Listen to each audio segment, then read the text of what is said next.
What up, everybody? It's your boy Avell Diddy back with another one.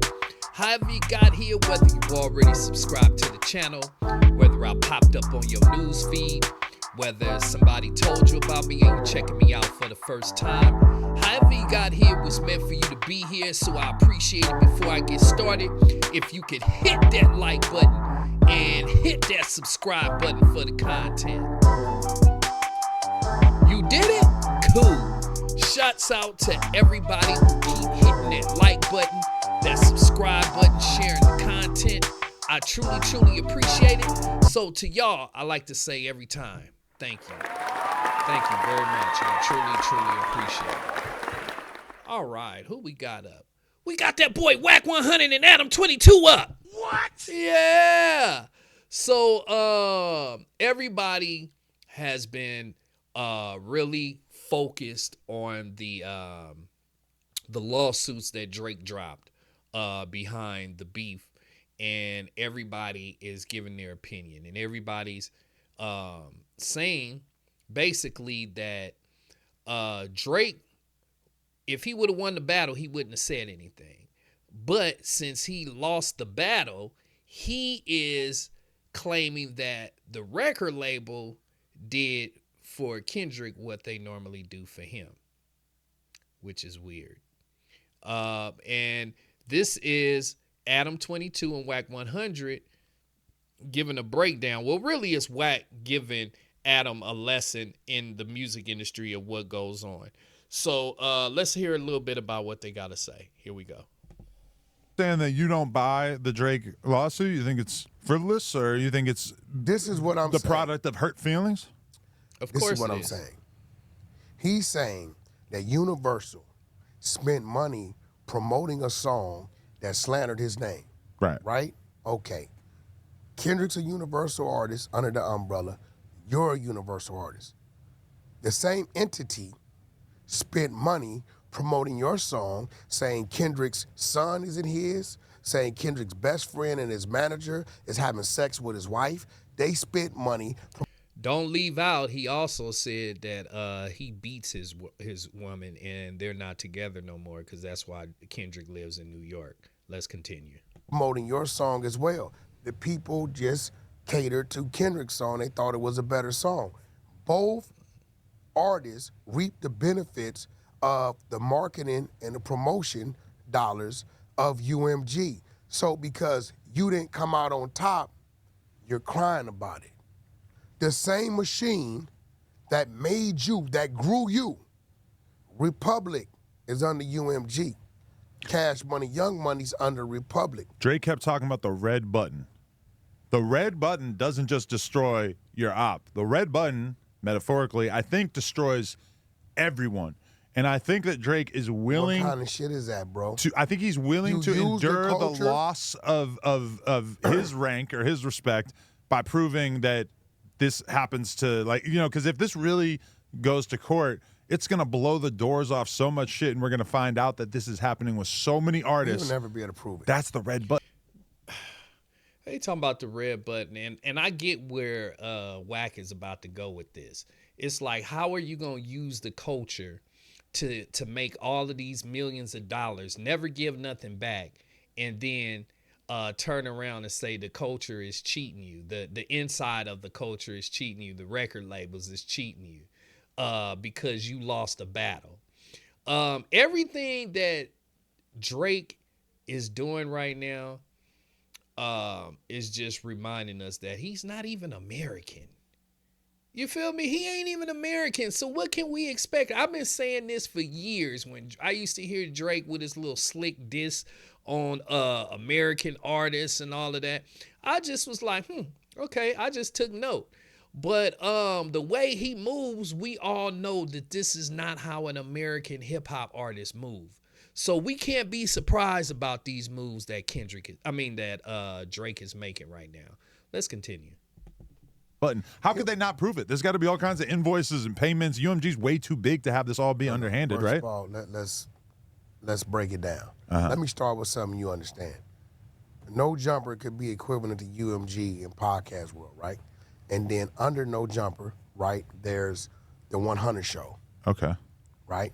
Under the 100 show, I have 600, Loose Cannon, and somebody else, Okay. right? Snoopy Badass, right? Ooh, love it. Yeah. You say, Wack, I'm going to give you $5 million, right, for the year, right, to do what you got to do, our contract, your contract with me and you. In order for me to solidify my contract, I have to put out my content, and then I also got people under my umbrella, right, that's putting out content that's upstream to me that goes to your numbers, right? So if I say, okay, Loose Cannon, here goes $250,000, right, for you to go do your content, your marketing promotion, your videos, do what you got to do, right? And this $250,000 come from the $5 million that No Jumper's giving me, right? Loose Cannon takes the $250,000 and takes 20 grand to take somebody to go over here and work YouTube ads for him, right? Next thing you know, we got somebody that you gave the same identical deal to me, right? But I'm outrunning them, right?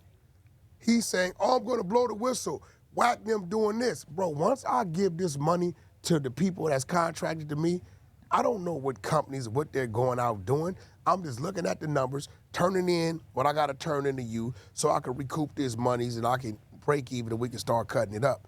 No way they can come at Adam because you gave me the $500,000. You didn't dick. And Wack is right. And this is just common sense stuff. And it's like, why would Kendrick need to personally do bots or anything? If whatever kind of marketing he wants to do, to me the best marketing is a good song. So if the song is good and you got good marketing, the song is just gonna do what it's gonna do. So Drake is just a sore loser. He's a piece of ish, just like Joe said. He's been a piece of ish for the last 15 years since he's been in the music industry. Now it's blowing up in his face. And he's pulling the white card on us. You know what I'm saying? We gotta figure out a new word for Drake. Cause that ain't he ain't BBL Drizzy. Nah, he need a better word. Can we call him let's see. Drake Karen Drake. Karen D. Karen D. That's his new name right there. Karen D. Yeah. That's it. Let's continue. Dictate who I signed under me. You didn't dictate who I released money to, meaning that Kendrick PG Lane was given a budget. They internal teams hire people to work. There's reps that go work radio. There's reps that go work these streaming platforms. How they work them, what they do, we don't know. But We imagine pay the this went rep. to trial and it was exposed what all of these reps and people that are doing shady shit on All we behalf do- of the label are listen. actually doing. But hold on. Once we pay the rep, there's a rep, believe it or not, that he's a club rep. Yo, bro, $10,000 a month, I can get you in these regions. We don't know if he has the DJ signed to him. We don't know what the fuck he's doing. Only thing we care about, right, is if he could get the song spun in the clubs, right? If my initial budget comes from UMG or came from Republic, which came from UMG to Republic and it came down to me, and I went and found out my own rep to go work this or work that or work this, right? You can't say UMG did it. Maybe Kendrick's team was a stronger team, but I will tell you this. That's for sure. All companies, radio, including streaming platforms, they're going to pay attention to what's moving. That would dictate and determine what's number one, what's going to get that top slot, what's going to get that cover page, all that, right? The people spoke. I don't know. Drake's song might have outstreamed Kendrick's, but the popularity vote went to Kendrick. Now, you said shit about Meek Mills. Meek didn't go foul. He lost.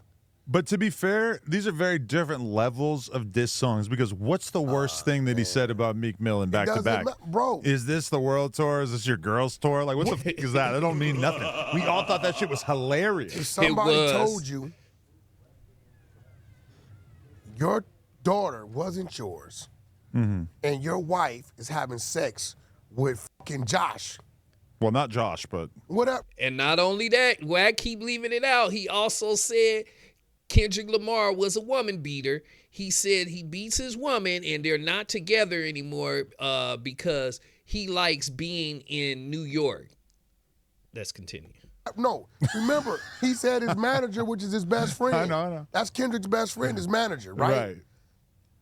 Bro, not only did you put a light on Kendrick, she's being looked at. Yeah. She got a circle of friends.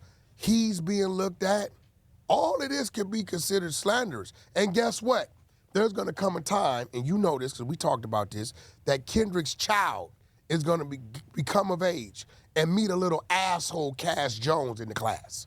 And going to say, aha, that's why Kendrick's not your daddy. Right.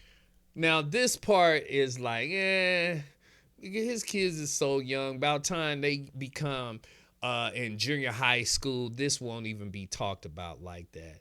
So I think that's, I mean, I get his point, but I just don't think that would happen. Let's continue. Right. I heard it on the song.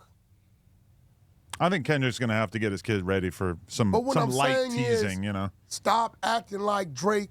You didn't do some crazy and say some crazy things, bro. Okay, but Drake's basically alleging that this entity, which is supposed to be looking out for him, didn't look out for him and instead invested overt amounts of money and did sort of unprecedented things in support of a record that they knew had the possibility of becoming extremely popular, but also had the extreme likelihood of it doing extreme damage to his career. And I think now, looking back at a lot of stuff, it's obvious that Drake was in these intense contract negotiations and had like a very testy relationship with UMG.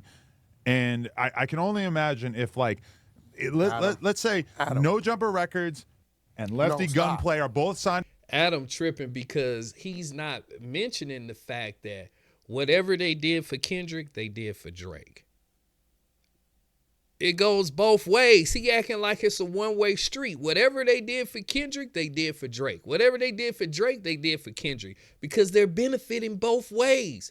And why would they care about him calling Drake a pedo when they say way worse thing on record? They talk about unaliving people like they did it last night on record. They talk about perks, sex, pimping women. So they say a lot worse things on record to care about somebody calling Drake a pedo where they're going to make a whole bunch of money off of it.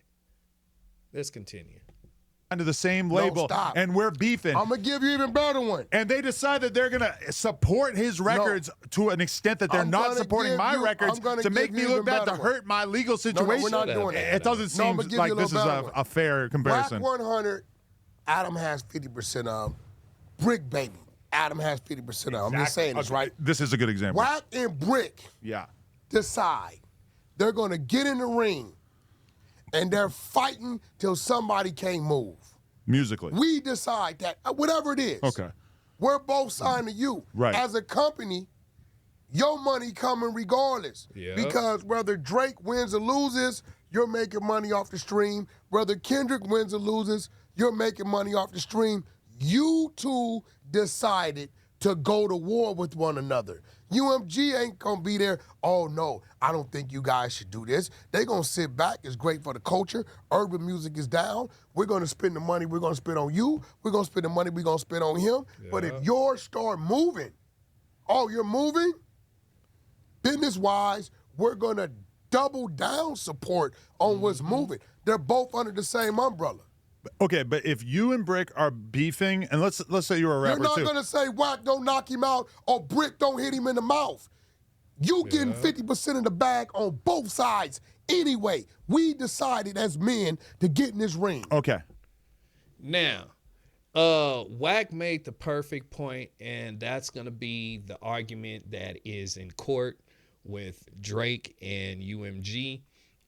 um, I think you know what the lawsuit everybody wasn't too mad about until he dropped the second lawsuit. I think if Drake would have just stuck with the first one, people would have just been like, okay, let's see where this goes. But by you throwing in the Not Like Us song, we know that the whole lawsuit is, whether you think it was they did it because of negotiations or whatever. A point Wack made, which was very, very, very true, I believe, is if Drake made $1 billion, if they gave him 400 million and he would made them $1 billion, but this year, 4 years later, he wants 600 million instead of the 4. But even though you're number one, you're not number one with the billion or more that you did the first time. You're at 700 million. I wouldn't give you the 600 million either, because even though you're still number one, you're not making the same numbers that you did before. And that's what Wack was trying to explain to Adam, is even though he's number one, his numbers are way lower than they were 4 years ago. So that's why their negotiations is in limbo. So I want to know what y'all think. Do you guys think even though he's the number one artist for them, but his numbers aren't as high as they were 4 years ago, do you think he still deserves 200 million more than what they gave him the last time? I want to know what y'all think down below. That's all the time I got for this topic. Please make sure you guys hit that like button, hit that subscribe button, hit that like button, hit that subscribe button. And y'all already know I'm gonna be back with some more reaction videos, some more news. So I'm definitely gonna catch y'all on the next one, alright?